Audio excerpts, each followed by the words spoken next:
это он и есть. And 4.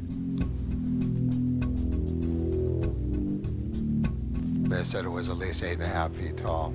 It wasn't more than 20 feet away when it ran by. We probably locked eyes for maybe 3 seconds, and that was enough for me to just be completely scared out of my mind. You can put bait out too? We have similar reports in Russia. I must have watched it for about, a minute and a half. A large something. I couldn't explain what it was. And that's when I saw the face peek out from behind the tree at me. Since the late 1950s, local and national newspapers have recounted eyewitness reports of 6 to 8 foot tall, hairy, man-like creatures roaming the mountains of Humboldt County in Northern California. But ancient Native Americans have been recounting sightings for centuries. Sightings of creatures they call the Creek Devil. They ran into this people that they call the Creek Devil. The word Bigfoot was coined in 1958 when Jerry Crew found huge man-like footprints around his bulldozer. The story hit the national newswire, and California's modern Bigfoot was born. Crew's discovery was just the beginning of the modern-day Bigfoot lore. 2 of them were there, and chest beating, teeth popping like that. A mystery that is engraved in the mind of Steve Borglund and countless other eyewitnesses. About 1 o'clock in the morning, walking home with my buddy and his girlfriend, and we're sitting there talking and whatnot, and here goes this thing running by. My buddy looks at me and says, did you see that? And I said, yeah, and I took off and I ran up and I jumped up on the road. I looked way down the road, and I could see down the road a long ways in the next corner, and I couldn't see the thing. It was pretty good size. I mean, I was sitting down low, looking up at the road by about 5 feet, so. But the thing that got me was how fast it ran by. The cars go by about that fast, and it's 25 miles an hour. I mean, nobody's gonna run that fast. I don't think it was the guy in the suit.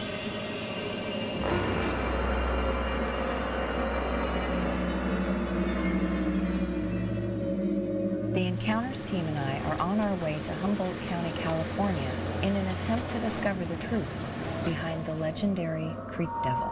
Autumn Williams is a cryptozoologist and field researcher, a specialist in the search for as yet undiscovered animal species. It's not a Pacific Northwest phenomenon, and it's not a U.S. phenomenon. It's worldwide. There are thousands of square miles of remote wilderness here, with more reported sightings and footprints of unknown bipedal primates than anywhere in the world. The Encounters team is comprised of cryptozoologists Autumn Williams, Matt Moneymaker, and with famed Russian Bigfoot researcher and author Dmitry Banyov, local guide Larita Lektonin, tech specialist Vladimir Ustamachuk, and a host of the team's regular researchers and support team, Jay Cole, photojournalist, along with local researchers John Friedis, James Fay, nicknamed Bobo, and biologist Mario Benassi, along with wildlife researcher Doug Hychek. They have all come to this location in search of the truth to the question. Larita, do you think you can track us down a boat? Oh, yeah. Okay. We could probably get a couple small boats. Good, all right. If you want to work on... Is this creature just a legend? Not according to scores of eyewitnesses. And I was just sitting down for a sandwich break, and over about 200 yards, I just glanced between 2 trees, and I saw some shaggy cinnamon colored, and just moved, because it was really high, about 9 feet in the air. And he heard noises, so he went to the window and threw open the drape, and the two of them came within about 3 inches of each other. These amazing stories, when... Bam, to the bed. And then I saw it, and it turned and it walked back up. The Klamath River begins in the southern Oregon Cascades and spills into the Pacific Ocean some 50 miles north of Eureka, California. Strange stories of upright walking hairy beasts, commonly called Bigfoots, have been reported since the 50s. But local Native American tribes have been recounting stories of these creatures for centuries. Because the elders have the stories from before the whole Bigfoot craze with Jerry Crew in '58 and the Patterson film in '67. Well, because it's not, to them, it's not legend, it's knowledge. It's part of their natural fauna of the area. In 2002, while hunting, Luis Hernandez encountered something he never dreamed of.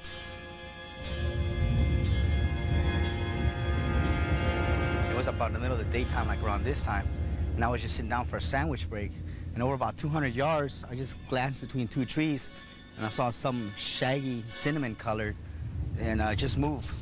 And I've seen bear and deer all my life, you know, because I've hunted them, and I thought it was a bear, but not walking, because it was really high, about 9 feet in the air. I couldn't explain what it was. Put it back in slow motion in your mind, and you see it wasn't a bear. But while some encounters are at a relatively safe distance, others are too close for comfort. This is like every kid's worst nightmare. I was a child in a summer camp, and I was sleeping in a bunk bed alongside the front wall of a cabin with my feet towards the door on my back. And in the middle of the night, I was jarred awake and saw this big thing standing there. I was just astonished. There was moonlight coming through. I could see its silhouette. I couldn't make out features very well. And as I looked, I couldn't imagine what I was seeing. It looked like, first of all, a bear because of the bulk. It was very, very bulky, but there was no snout and there were no prominent ears. The kid on the top bunk was now on the floor. The bed was now offset probably 3 or 4 feet from the wall, and it turned and it walked out the door, and the door closed behind it. It could have stood there and watched us sleeping for however long it wanted to before it struck the bed. My son was face to face within 3 inches of the creature. My 12-year-old son heard noises outside his window. Sort of snorty, slunky noises. He thought the pigs were out. So he went to the window and threw open the drape, and the two of them came with it about 3 inches of each other. They looked at each other in the face, looking through a glass window. And one turned, the Bigfoot ran through the garden, and my son ran up the stairs to my bedroom and slept beside the bed. They both were scared. Many eyewitnesses claim to have heard bone-chilling screams echoing through these remote canyons. I've heard this before. It'll be good to get a good version of it. Yeah. Because this is really... In 1993, an eerie, animal-like sound was recorded near the Klamath River. Bigfoot researcher James Fay, better known as Bobo, wants Autumn and Matt to hear and compare the screams to the many other recordings captured on tape from other parts of the country. Less than 3 miles from where we're sitting right now. I didn't realize that we were that close to the actual spot. Can you tell me a little bit about the circumstances surrounding this? I guess he was just sitting in his home at night hearing the thing screaming, and he went outside with his camcorder and didn't get any video. It was dark, but he got the audio.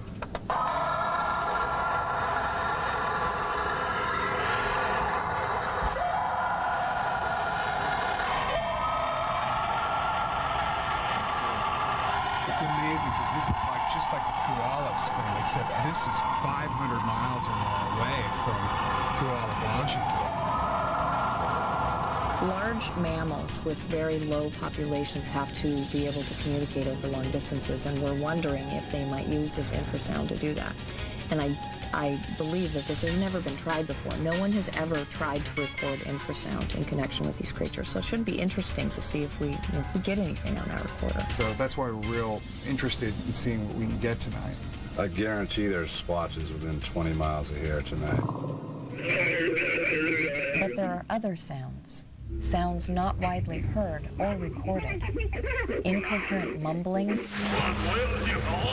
growling, and chattering gibberish. In 1972, Al Berry, a journalist out of Redding, California, was invited to a hunting camp deep within the Sierra Mountains of Northern California to investigate the primate-like vocalizations. The men who frequented the camp described ongoing interactions with strange, human-like creatures. There's 2 of them across the creek at the big rocks. Ron Moorhead was one of the hunters in camp who witnessed the sounds firsthand. Vocalizations from this primate was made in the 70s. We recorded them at our hunting camp, a very remote area in the Sierras of California. Unfortunately, a lot of hunters and people who have these reports don't carry a tape recorder around with them. We've had a lot of people say they hear the sounds that we have, and That's good, but it doesn't give us any corroborating evidence somewhere else. While recordings like the Sierra sounds are rare, these sounds are eerily similar to the sounds described to me by an eyewitness in Wisconsin. I heard how they talk, you know, like that way, you know. These recordings will be sent to an audio expert for evaluation, with results later in the show. But the Encounters team is here to document evidence of their own. The Encounters team has set up base camp at the mouth of the Klamath River. Be careful on those rocks. Thanks. How many camera traps do you have set up? This is a great spot for the base camp because there's been sightings right over there on that hillside. Well, that's convenient. How long ago was that? That was a few months ago. It was the last one I heard of that. Right on. Moscow's code is 095. That'll make a good picture. They will broadcast and imitate sound recordings, similar to those provided to the team as evidence. Digital recorders, capable of recording infrasound, will record any responses, both audible and inaudible to human ears. If these sounds are authentic, then maybe we can lure a creature within range of the surveillance cameras. The legend of the Creek Devil begins with the Yurok and Hoopa tribal elders. Most of the natives in this area do have a story about this creature. It seems to be pretty profuse in this area. I mean, all of them spend a great deal of time in the woods. The team must rely on local guides to make that introduction. Getting in touch with the right people upriver will take time, something the team does not have. Studying Bigfoot, and we'd like to take a boat up the river. Yeah. We need Larita to hook us up with the right people, but I am not looking forward to this boat ride.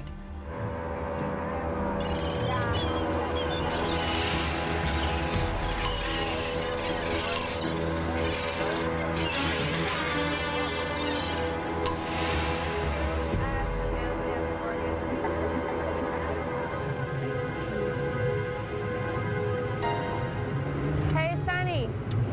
How are you doing? How's fishing?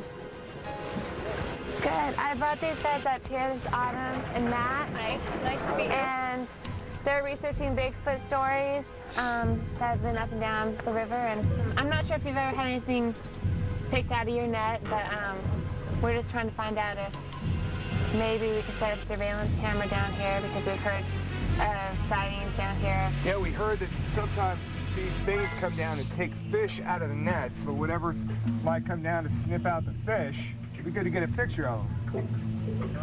We'll be back in a little while with the camera traps, okay? The team's 24-hour infrared cameras are in place and ready for nightfall. Slide it forward a little bit. Yeah. Yeah, I know a lady up the river. She could probably give you some information. For centuries, local Native Americans in Northern California have reported seeing 6 to 8 foot tall hairy creatures. Yeah, we heard that sometimes these things come down and take fish out of the nets. They call creek devils. Modern-day eyewitnesses describe a similar creature, I know what I saw. commonly known as Bigfoot.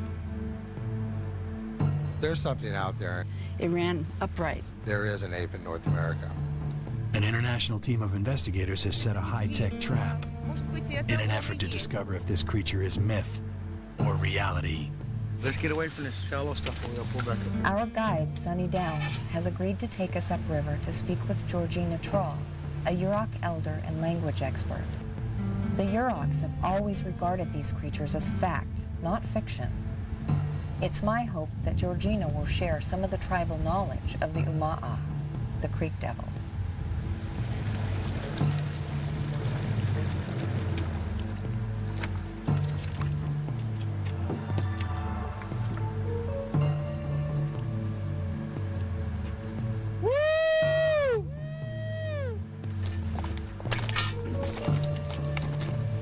Do you know any of the old legends surrounding these creatures? The Umaha, you called it? Years ago, there were some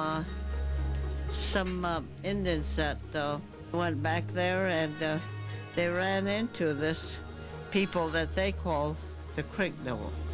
And it says they were big people, and they lived in caves. Eventually, they came back and told their stories that that's why they lived. But they said they never spoke and they never looked at him in the face. That was it. Thank you very much. You're welcome. Yes, thank you. The area of the Klamath River is remote and the scene of many eyewitness sightings. Autumn will attempt to mimic the creature's vocalizations, hoping for a response. There's an amazing amount of wildlife out here tonight, so the chances of seeing something else are pretty good. Yeah. This is where, right up here on this ridge, is where I got a real good vocalization 2 years ago. That was a very, very long howl. Within 3 days, there was a sighting reported.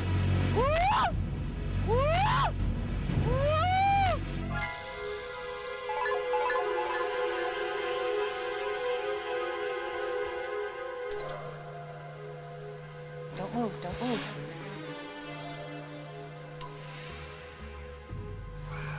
The call we heard was odd, but it didn't repeat. Let's go downstream. Okay. There's more than one animal. Are you sure? No, it probably was a cat. That's what it sounded like. That wasn't a surprise. You never know. Sonny has to go at least 40 miles an hour gotta get out over of the here. shallows to avoid bottoming out. Go ahead. Not an easy job in the dark. After a cold and high-speed boat ride in the dark, the team makes it back safely, and night ops begin.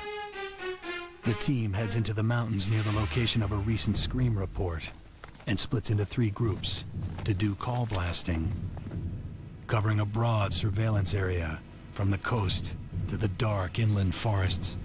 Their numbers are much fewer than those of the bears. What's the problem?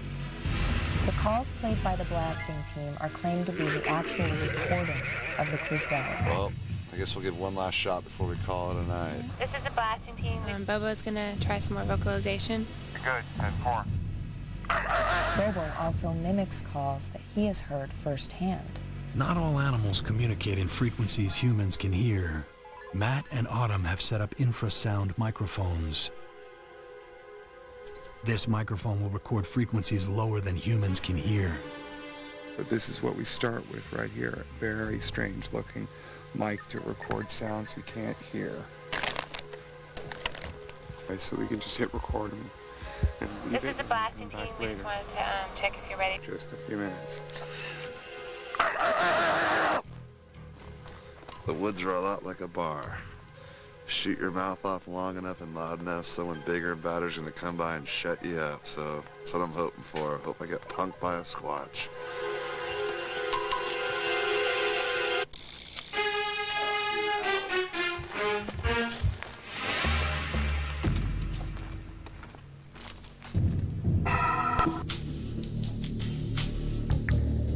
Autumn and the Encounters team have spent the past week near the mouth of the Klamath River in Northern California in an attempt to collect evidence of the existence of a huge, hairy, man-like creature known as the Creek Devil. The team was also presented with existing audio evidence, the Sierra recordings, recorded by investigator Ron Moorhead in the early 70s, and a more recent recording in 1993. Each recording has been examined by bioacoustics expert Dr. Robert Benson from Texas A&M, a specialist in natural sounds. These sounds from California are some of the most interesting sounds I've ever had a chance to look at here in the laboratory. They don't match up with any naturally occurring animal in the United States. They were said to be recorded in the 1970s. Then it would require an extensive knowledge of both bioacoustics and acoustic engineering to create sounds like this. They are nothing like I've heard before. They do have a formant structure that has to do with the vocal tract of the animal. It is very reminiscent of the formant structure that I see in large male humans. That does not mean that it came from a human, but it would be difficult to rule that out without some video or film coupled with the sounds. The sounds by themselves just cannot be conclusive in a case like this. I've concluded that they are not likely associated with an animal that we know of in North America, north of Mexico. They are similar to black howler monkey vocalizations in central Mexico. It's very difficult to make a positive identification with tapes of this quality. At this point, I think the identity of the sounds on this tape will just have to remain a mystery. I do know this. The reports and legends from this area convince me that there must be more to this story. The Encounters team and the Bounder are off to our next location.